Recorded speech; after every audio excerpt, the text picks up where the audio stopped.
Olá, amigos e irmãos, eu sou o Wagner, esse é o canal Verdade das Escrituras. E hoje eu estou aqui mais uma vez para falar com vocês a respeito da Bíblia, mostrar alguns textos, alguns trechos aí e falar para vocês a minha opinião sobre o determinado assunto. Bom, vocês já conseguem ver aí no título, né? Vocês escolheram ver esse vídeo porque está escrito aí que hoje nós vamos falar sobre casamento. Eu confesso que eu relutei muito em falar sobre isso. Muitas pessoas me perguntaram, me pediram para fazer, para comentar, para falar a respeito desse assunto, mas eu sempre protelava, fui fazendo outros vídeos primeiro. Mas resolvi que precisava fazer. Muitas pessoas que talvez estão aí, né, precisando ou querendo, gostariam de saber a respeito. E eu vou falar hoje a minha opinião sobre o assunto. Bom, vamos lá em Gênesis 2, no verso 23 e 24, que diz assim, né? Eis agora aqui, disse o homem, o osso de meus ossos e a carne de minha carne, ela se chamará mulher, porque foi tomada do homem. Verso 24. Por isso o homem deixa o seu pai e sua mãe para unir-se à sua mulher, e já não são mais que uma só carne. Já são os dois uma só carne. Bom, isso foi lá no princípio, né? O narrador ali, quem narrou Gênesis, escreveu isso, né? Que o homem deixaria o pai e a mãe, e a mulher também, e aí os dois seriam uma só carne. Aí isso foi repetido, né? Pelos evangelhos, em Efésios, e foi repetido pelo Salvador. E aí nós vemos aqui em Marcos, capítulo 10, verso 8, que diz: E serão os dois uma só carne, assim já não serão dois, mas uma só carne. Mateus 19, 5, e disse: Portanto deixará o homem pai e mãe, e se unirá à sua mulher, e serão dois uma só carne. Gênesis já falamos. Efésios 5:31, por isso deixará o homem seu pai e sua mãe, e se unirá à sua mulher, e serão dois numa só carne. Então, o que eu vejo, como eu vejo isso? A partir do momento que o homem e uma mulher abandonam seus pais e passam a viver juntos, e passam a ter relações conjugais, relações de marido e mulher, entre um homem e uma mulher, eles são casados. Nós temos até um exemplo aqui, Gênesis 24. Olha só, a partir do verso 63, diz assim: Isaac saíra a orar no campo, à tarde, e levantou seus olhos e olhou, e eis que os camelos vinham. Rebeca também levantou seus olhos e viu a Isaac, e desceu do camelo, e disse ao servo: Quem é aquele homem que vem pelo campo ao nosso encontro? E o servo disse: Este é meu senhor. Então tomou ela o véu e cobriu-se. E o servo contou a Isaac todas as coisas que fizera. E Isaac trouxe-a para a tenda de sua mãe, Sara, ou seja, Isaac pegou Rebeca, trouxe ela, levou-la para dentro da tenda da mãe dele, que havia morrido, e tomou a Rebeca, e foi-lhe por mulher, e a amou-a. Assim, Isaac foi consolado depois da morte da sua mãe. Então, ele desposou a Rebeca assim que ele a viu. Por quê? Porque o servo tinha ido buscar ela em outra cidade para casar com ele. Foi o pedido que Abraão, pai dele, fez ao servo. Encontre mulher na terra dos meus pais para casar com Isaac. Então, o que aconteceu? Ele apenas se uniu. Ele já tinha deixado o pai, ela já deixou também a família, se uniram, se fundiram ali com o ato sexual e fizeram-se uma só carne. Pronto, casaram-se. Talvez muitas pessoas não concordem com esse argumento, com esse ponto de vista. Por quê? Porque o que eu defendo é que nós não precisamos de nenhum tipo de liturgia. Nós não precisamos de nenhum padre, nenhum pastor para dizer que nós estamos casados ou que eles são representantes de Deus, porque eles não são. Eles não são representantes de Deus. E o que acontece? Às vezes cria-se uma confusão na mente das pessoas quando você diz que a igreja não é necessário para nada. Que um templo religioso, as denominações, as religiões, não nos servem em absolutamente nada. Não nos acrescenta nada. E a pessoa pode pensar, bom, mas como é que se casa? Como é que se vai fazer um casamento? Como é que vai promulgar? Como que vai se assinar firmando que as pessoas estão casadas? Bom, isso não é necessário.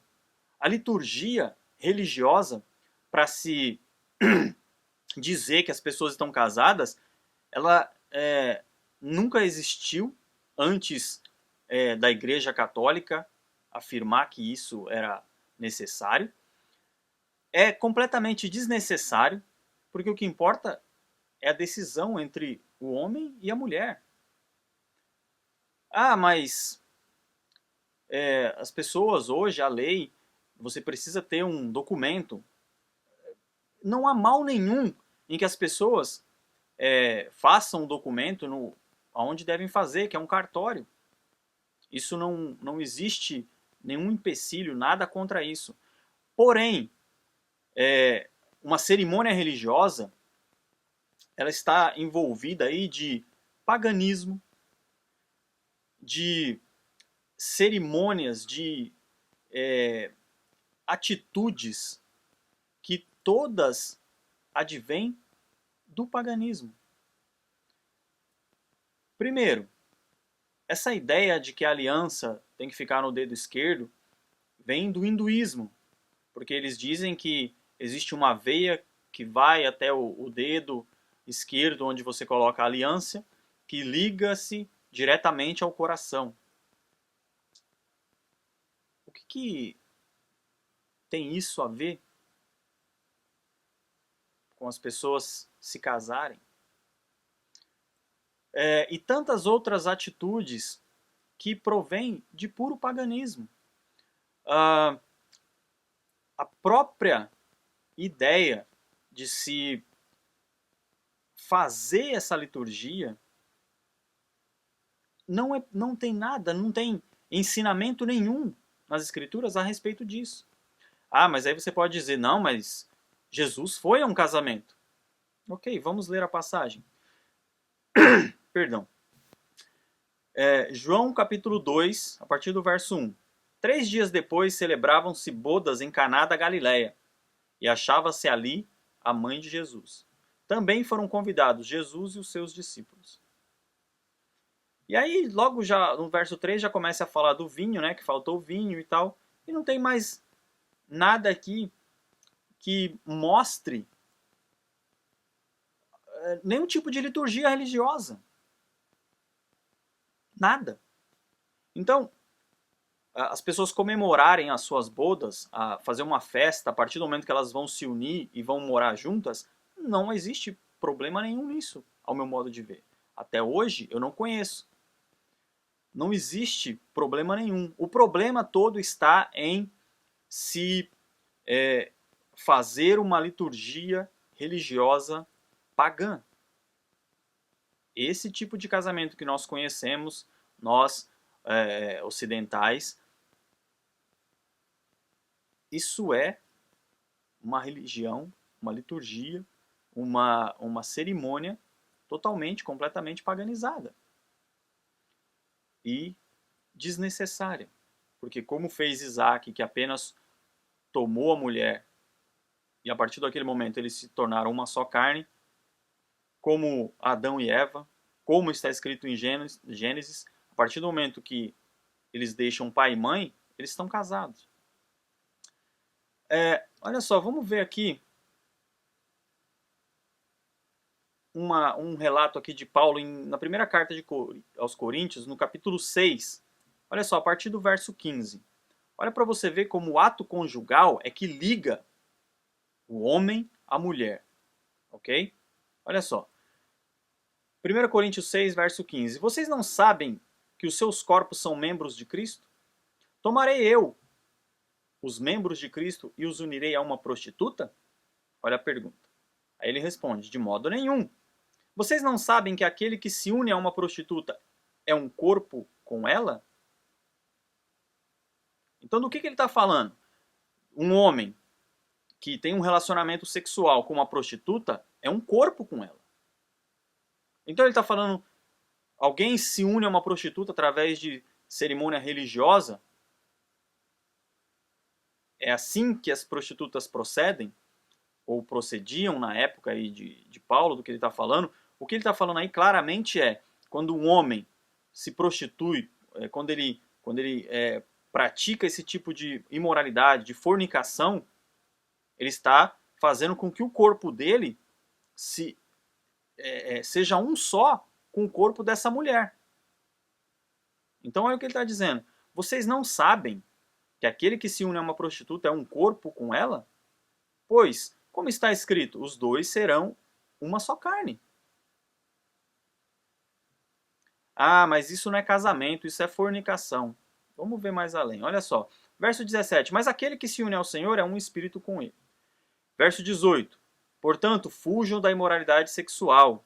Todos os outros pecados que alguém comete, fora do corpo, os comete. Mas quem peca sexualmente, peca contra o seu próprio corpo.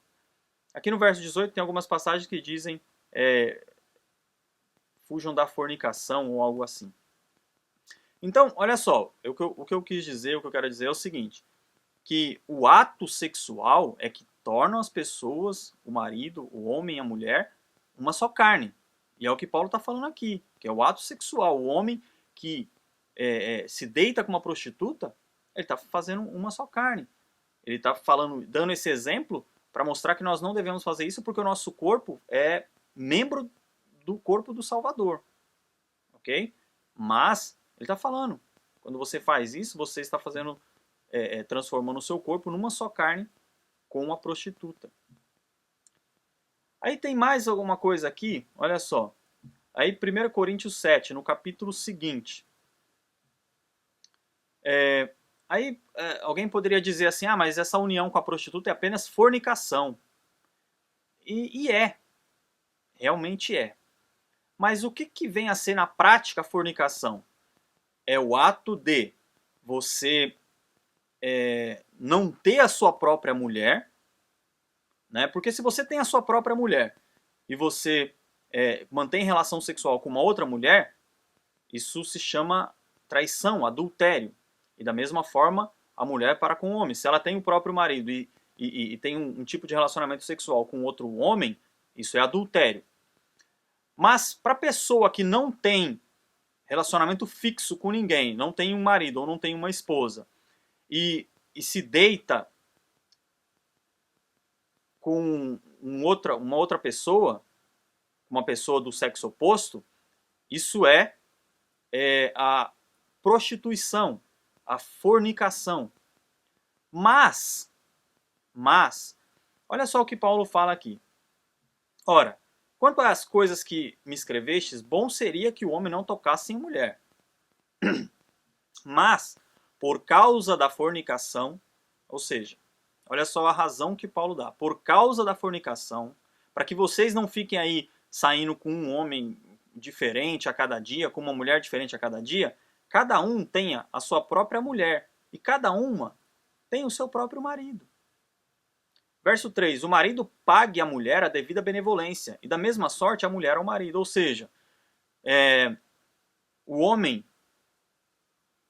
mantenha o relacionamento, a atividade sexual com a sua esposa regularmente, e a mulher também para com o homem. Olha o verso 4. A mulher não tem poder sobre o seu próprio corpo, mas quem tem é o marido. E também, da mesma maneira, o marido não tem poder sobre o próprio corpo, mas a mulher o tem. Então, quer dizer, a ideia é, para que as pessoas não fiquem mudando de parceiros, elas têm um parceiro fixo, elas têm um relacionamento apenas com seu marido e o marido apenas com a sua esposa. Ah, mas mesmo assim não quer dizer que as pessoas que casar é apenas o relacionamento sexual. Bom, não existe na Bíblia nada que mostre, que fale claramente que você tem que ser abençoado por alguém, ou que você tem que, o pastor ou o padre ou qualquer religião dar um testemunho a respeito disso. Olha só, vamos ver aqui, continuando na primeira carta aos Coríntios, no capítulo 7, olha só o verso 28. Mas, se te casares, não pecas.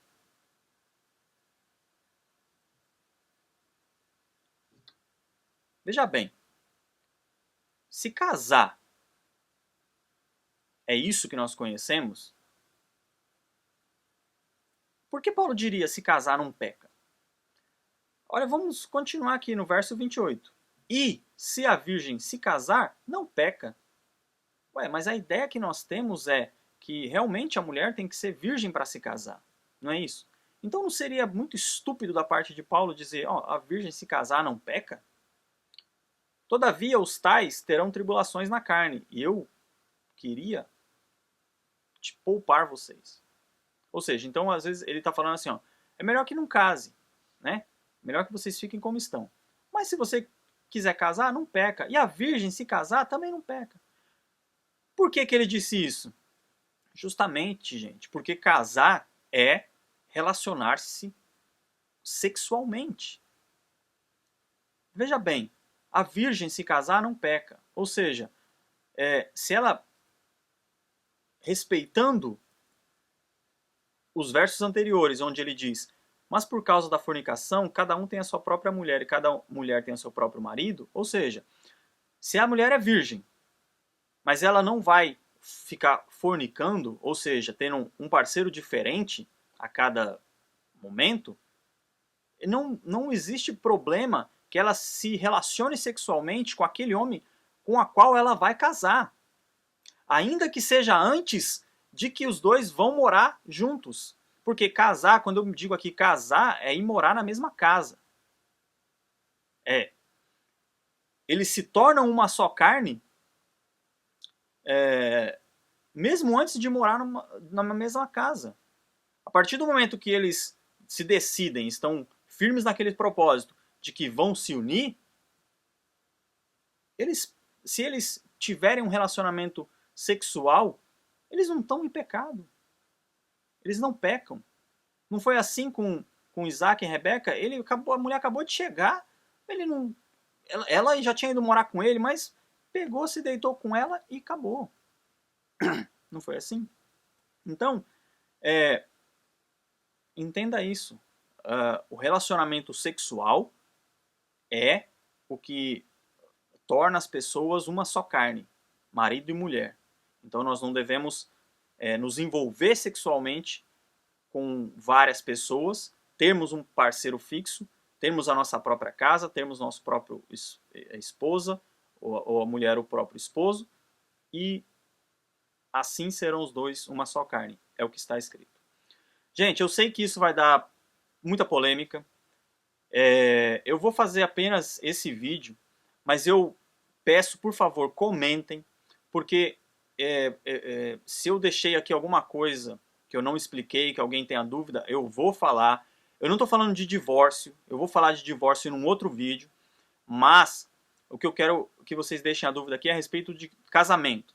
Se tiver alguma dúvida e eu precisar gravar um outro vídeo, eu vou fazer. Se a gente precisar conversar pessoalmente ou um hangout, se alguém quiser propor, não para agredir pessoas, mas para discutir as ideias, a gente faz. Mas é isso. Se você está assistindo no Facebook, deixa aí seu comentário.